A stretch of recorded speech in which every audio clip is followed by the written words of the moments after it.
Hi, everyone.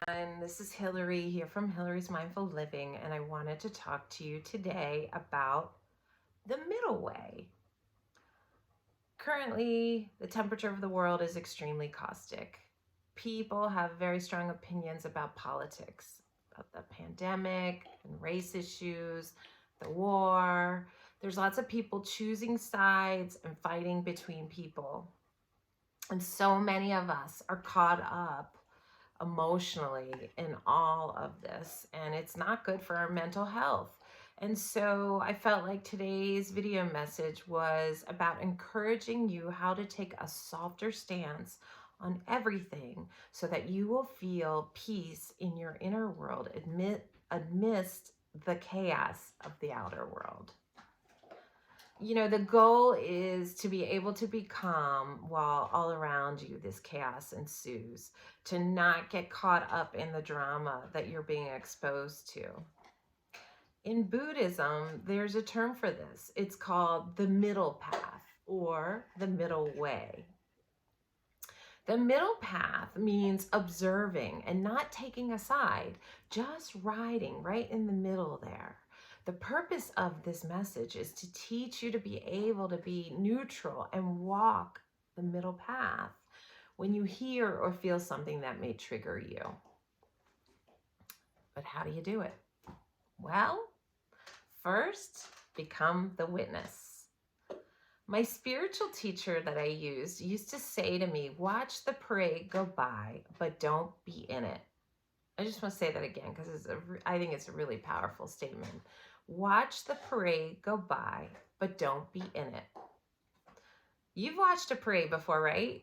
All the action is going on in front of you. You're watching it like a TV show, but you're not the participant. And the more you're able to hold neutrality, the more inner peace you'll feel. So choosing to take the middle way means witnessing it all, but not attaching to any of it. For example, a good friend, he's in a bad relationship, and it's hard to hear him talk about this relationship because you can feel it's unhealthy and that it's going to crash and burn. However, instead of inserting yourself in his life and judging, you just witness. You trust in knowing that whatever needs to happen for the greater good, and the greater healing will. So we do our best not to interfere or judge because this friend is on his own journey and he has to evolve and heal in his own time. Learning to be a natural observer is a skill that's going to require a lot of practice. So here's a mantra that I encourage you to say to yourself when you are triggered by something someone says and you're trying not to react. So, when this happens, close your eyes and repeat to yourself, witness, witness, witness. Sorry, you hear my dog chewing a bone in the background. Anyways, this doesn't mean that you won't feel or you can't feel emotions about situations. Of course you can, and you always will. But the point is to not become attached to what you feel. And that brings me to the second step. The second step is to allow yourself to feel your emotions. It's uncomfortable for us to really feel our emotions, and most of us push them down instead of releasing them. Instead, we'll use our addictions as our outlet. It's common when we feel upset to overeat, overshop, drink, binge, watch TV, use recreational drugs, gamble, access social media, you name it. So in order to feel your emotions, you have to first pay attention to what you feel when you're triggered. For example, if I ask you, how do you feel when you think about the war in the Ukraine right now? Do you feel do you feel fear? And what does that feel like? Do you feel angry? Do you feel frustration, sadness? And then what do you feel in your body when you feel that fear? Do you feel tightness in your chest? Do you feel stomach pain, a headache? So really feel it. Feel those emotions in your body, but don't attach to them. Don't judge them. Allow them to come through you and witness them. And it's powerful when you actually allow yourself to feel your emotions. It's uncomfortable to let yourself cry when you feel sad or yell when you feel angry. Admit you are scared and what being scared feels like. But in order to come back to inner peace, you must feel whatever comes up. If you allow yourself to fully feel your emotions, they will literally pass through your body and be released. So here's some ways that I help release my emotions as they come up. I'll journal.